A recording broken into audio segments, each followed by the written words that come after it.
Jadi kita harus mengerti firman itu seperti yang Tuhan inginkan. Bukan seperti yang kita inginkan. Bedakan ya. Ini hatinya. Ada banyak orang yang giat untuk Tuhan, tetapi gak punya kerinduan menyelami hatinya. Makanya Tuhan hentikan semua ibadah sekarang. Tuhan muak. Karena apa saudaraku? Ibadah asal-asalan.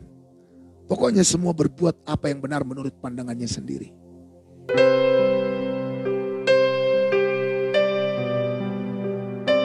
Nah saudara, jadi yang pertama adalah orang yang mendengar firman tetapi tidak mengertinya.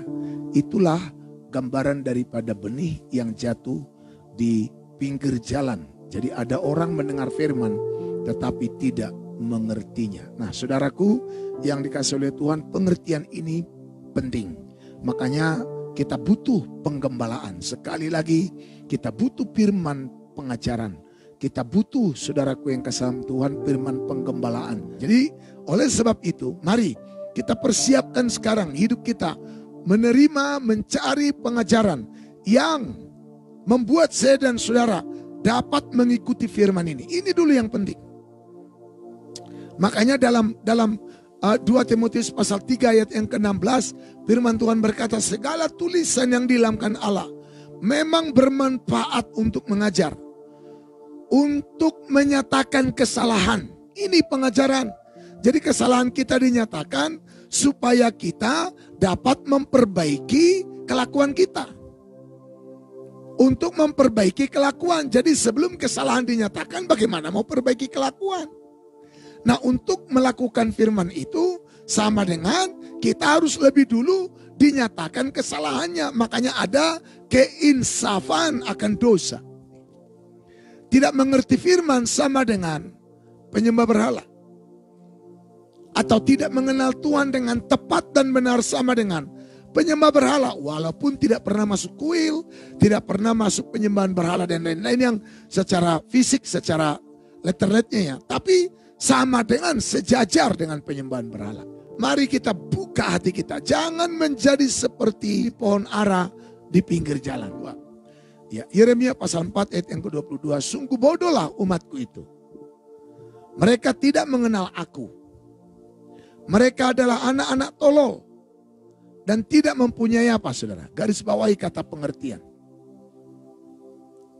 Jadi Kristen pinggir jalan itu adalah Kristen tolol. Tajam ya. Bukan saya yang bilang Alkitab. Kan tadi jelas benih yang jatuh di pinggir jalan. Itu adalah gambaran daripada orang Kristen yang mendengar firman tapi gak mengerti seperti yang Tuhan inginkan. Bukan mengerti seperti yang kau inginkan. Jadi kita harus mengerti firman itu seperti yang Tuhan inginkan. Bukan seperti yang kita inginkan. Bedakan ya. Roma pasal 10 ayat yang pertama sampai ayat yang ketiga. Firman Tuhan. Saudara-saudara, keinginan hatiku dan doaku kepada Tuhan ialah supaya mereka diselamatkan. Ini doa dan keinginan harapan Paulus hamba Tuhan itu kepada jemaat yang ada di Roma. Supaya mereka diselamatkan. Lalu ayat yang kedua. Sebab aku dapat memberi kesaksian tentang mereka. Apa itu? Bahwa mereka memang sungguh-sungguh giat untuk Allah. Keren ya. Tetapi tanpa pengertian yang benar. Giatnya untuk Allah sih udah benar. Karena firman Tuhan juga berkata, berdirilah teguh, jangan goyah, giatlah selalu dalam pekerjaan Tuhan. Dalam 1 Korintus 15:58. Udah benar, udah alkitabiah. Soal kegiatannya dan semangatnya di dalam Tuhan. Aku memberi kesaksian kepada mereka dalam ayat yang kedua. Bahwa mereka sungguh-sungguh bukan cuma giat, tapi sungguh-sungguh. Sungguh-sungguh giat untuk Allah. Tetapi tanpa pengertian yang benar. Kalau udah sungguh-sungguh saja giat untuk Allah. Sungguh-sungguh ibadah. Sungguh-sungguh melayani. Sungguh-sungguh berkorban. tetapi masih tanpa pengertian. Akibatnya apa? Ayat 3. Sebab oleh karena mereka tidak mengenal kebenaran Allah, oleh karena mereka berusaha untuk mendirikan kebenaran mereka sendiri, maka mereka tidak takluk kepada kebenaran Allah. Ngeri ya? Banyak kan orang Kristen seperti ini, soal melayani, giatnya sungguh-sungguh. Berkorban, giatnya sungguh-sungguh. Ibadah, giatnya sungguh-sungguh. Bersaksi, giatnya sungguh-sungguh. Baca Alkitab, giat sungguh-sungguh. Semua aktivitas rohani, giat sungguh-sungguh. Tapi tanpa pengertian yang benar. Akhirnya mereka dalam ayat yang ketiga mendirikan kebenaran mereka sendiri.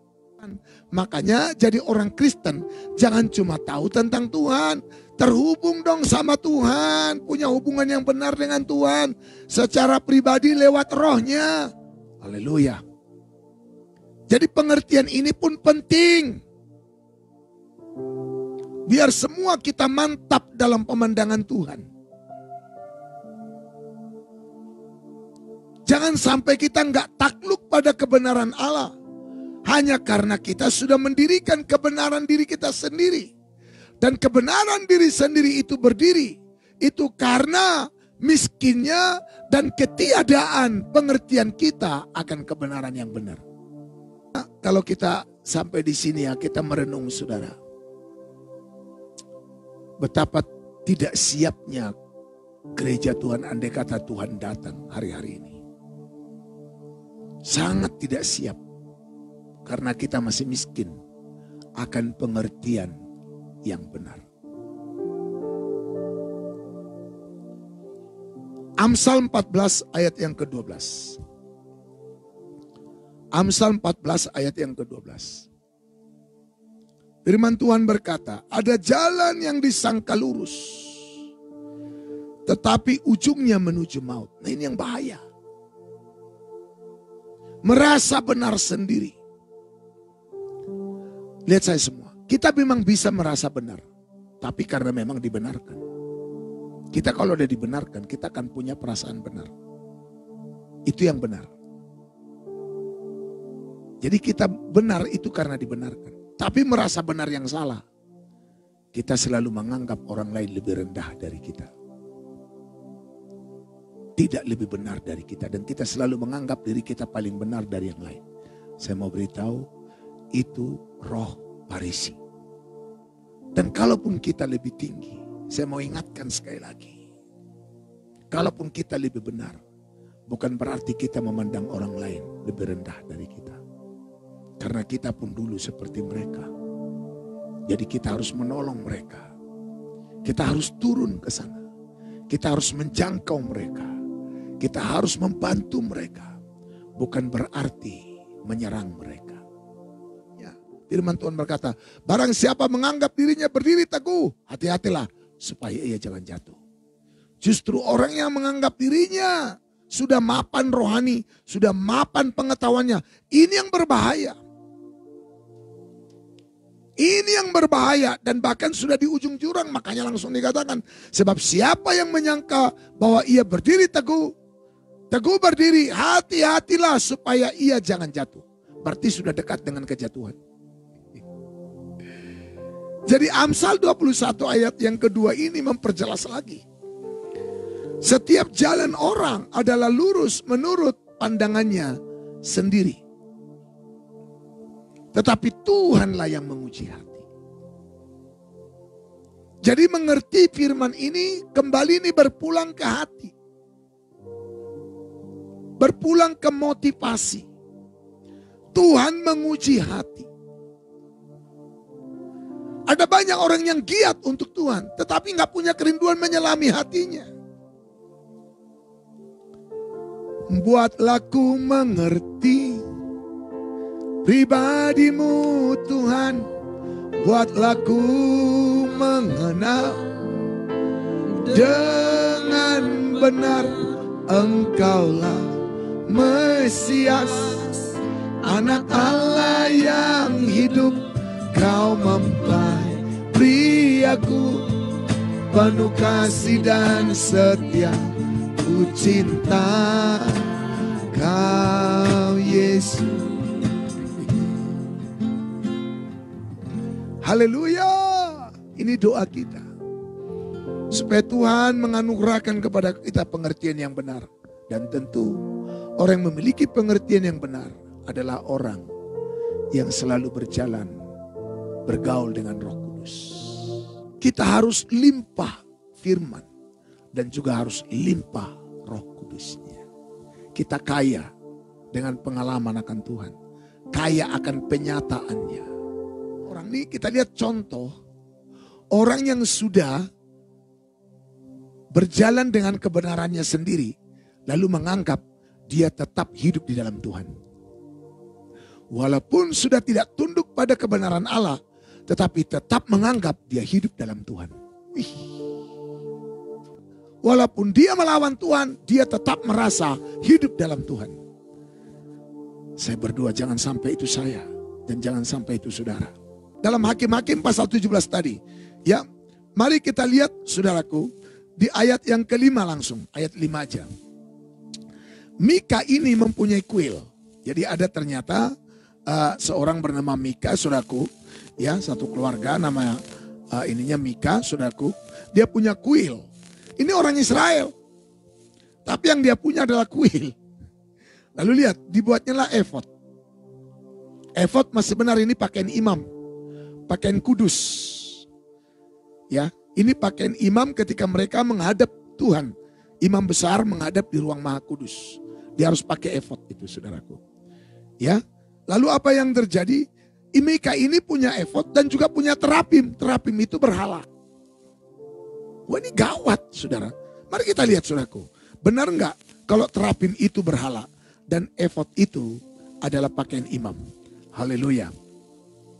Mari coba kita lihat dalam Kejadian pasal 31 ayat yang ke-32. Tetapi pada siapa yang kau menemui dewa-dewamu itu, garis bawahi kata dewa-dewa, janganlah ia hidup lagi. Periksalah di depan saudara-saudara kita segala barang yang ada padaku, dan ambillah barangmu, sebab Yakub tidak tahu bahwa Rahel yang mencuri terapim itu.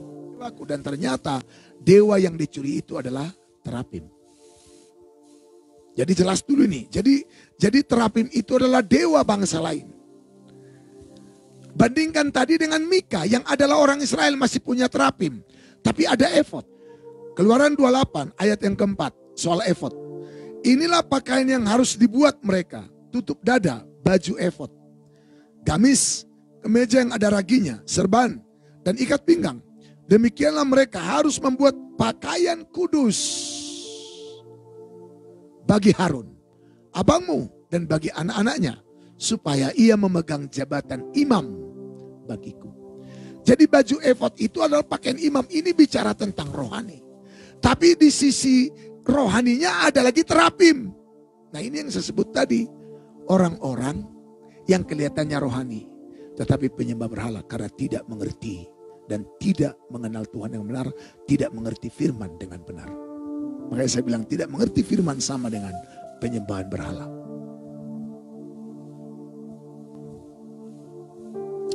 Kristen apa kita sekarang? Kristen penyembah berhala atau Kristen penyembah Tuhan? Lalu dalam ayat yang ke-6 Hakim-Hakim 17, pada zaman itu tidak ada raja di antara orang Israel. Setiap orang berbuat apa yang benar menurut pandangannya sendiri. Maka ada seorang muda dari Betlehem Yehuda, dari kaum Yehuda. Ia seorang Lewi dan tinggal di sana sebagai pendatang. Lalu orang itu keluar kota Betlehem Yehuda untuk menetap sebagai pendatang di mana saja ia mendapat tempat. Dan dalam perjalanannya itu sampailah ia ke pegunungan Efraim di rumah Mika. Jadi ada seorang Yehuda, orang Lewi, sampai ke Efraim di rumah Mika. Bertanyalah Mika kepadanya, engkau dari mana? Jawabnya kepadanya, aku orang Lewi dari Betlehem Yehuda, dan aku pergi untuk menetap sebagai pendatang di mana saja aku mendapat tempat. Lalu kata Mika kepadanya, tinggallah padaku, jadilah bapa dan imam bagiku. Jadi Mika, kalau saudara baca di ayat di atas, dia mengangkat anaknya sendiri jadi imam. Padahal mereka bukanlah Lewi. Ini makanya mereka buat semua semena-mena menurut pandangannya sendiri. Jadi ini ibadah pokoknya asal-asalan aja. Ayat yang ke-10. Lalu kata Mika kepadanya, tinggallah padaku dan jadilah bapa dan imam bagiku. Maka setiap tahun aku akan memberikan kepadamu 10 uang perak, sepasang pakaian serta makananku. Ini kan banyak terjadi sekarang. Bukan banyak jemaat mengangkat gembalanya sendiri. Lalu menggaji gembalanya, jadilah pendeta kami. Ini nih yang bahaya. Jadi bukan Tuhan yang mengangkat. Gembala itu Tuhan yang mengangkat, bukan lo yang angkat. Camkan itu. Ini bukan perusahaan, ini bukan gereja nenek moyangmu, ini gerejanya Tuhan. Lalu apa yang terjadi saudaraku? Orang Lewi itu setuju untuk tinggal padanya. Maka orang muda itu menjadi seperti salah seorang anaknya sendiri. Ini rupanya jemaat yang ada di pegunungan Efraim ini orang berada. Kan sekarang kan orang kaya suka-sukanya buat ibadah, angkat pendeta. Undang dari sana sini sesuka hati. Makanya Tuhan hentikan semua ibadah sekarang. Tuhan muak. Karena apa saudaraku? Ibadah asal-asalan. Pokoknya semua berbuat apa yang benar menurut pandangannya sendiri. Tidak ada lagi yang benar-benar mengikuti tuntunan rohnya. Dan mengikuti firman-Nya. Ada orang yang firman-Nya hebat tapi rohnya diabaikan. Ada orang rohnya ya tapi firman-Nya enggak jelas. Enggak balance. Enggak seimbang.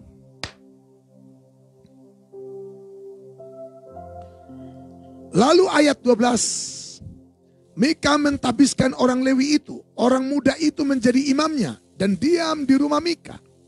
Perhatikan ini yang menarik ayat 13. Lalu kata Mika, apa katanya?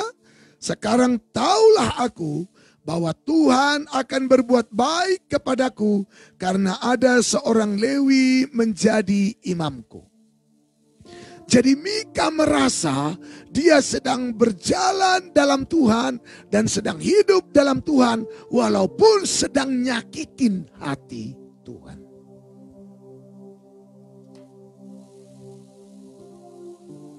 Renungkan sejenak. Kita merasa sedang diberkati Tuhan padahal sedang melawan Tuhan. Ayat 13-nya berkata, lalu kata Mika, sekarang taulah aku bahwa Tuhan akan berbuat baik kepadaku karena ada orang Lewi menjadi imamku. Berarti dia tahu untuk jadi imam itu harus orang Lewi. Tapi dia tabiskan tadi anaknya di atas. Di atas dia tabiskan loh saudaraku. Atau mulai dari ayat pertama lah. Ada seorang dari pegunungan Efraim, Mika namanya. Berkata ia kepada ibunya, uang perak yang 100.000 itu yang diambil orang daripadamu, yang karena itu kau ucapkan kutuk. Aku sendiri mendengar ucapanmu itu. Memang uang itu ada padaku, aku yang mengambilnya. Lalu kata ibunya, diberkatilah kiranya engkau anakku oleh Tuhan. Kembali nih, puji Tuhan. Dia bicara Tuhan, Tuhannya huruf besar loh. Sesudah itu dikembalikannya uang perak yang 100.000.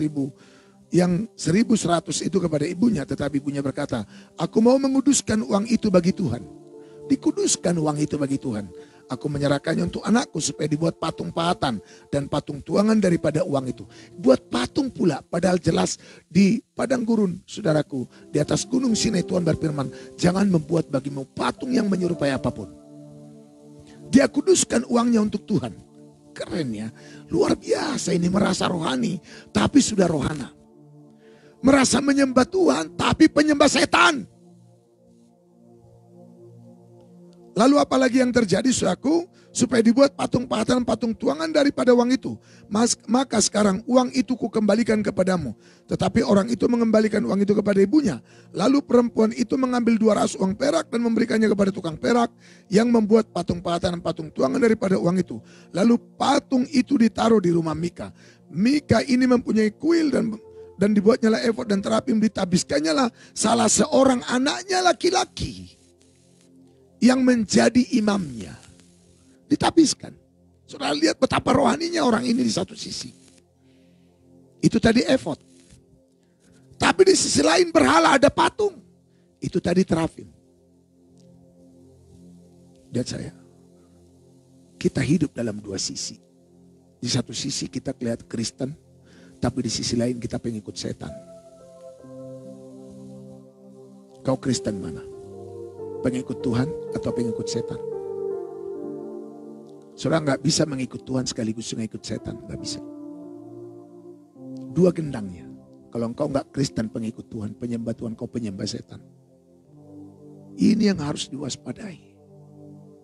Supaya kita jangan sampai gagal tertanam, berakar, bertumbuh, berbuah dalam Tuhan. Karena tidak berbuah dikutuk. Tidak berbuah, gak ada tempat bagi Tuhan.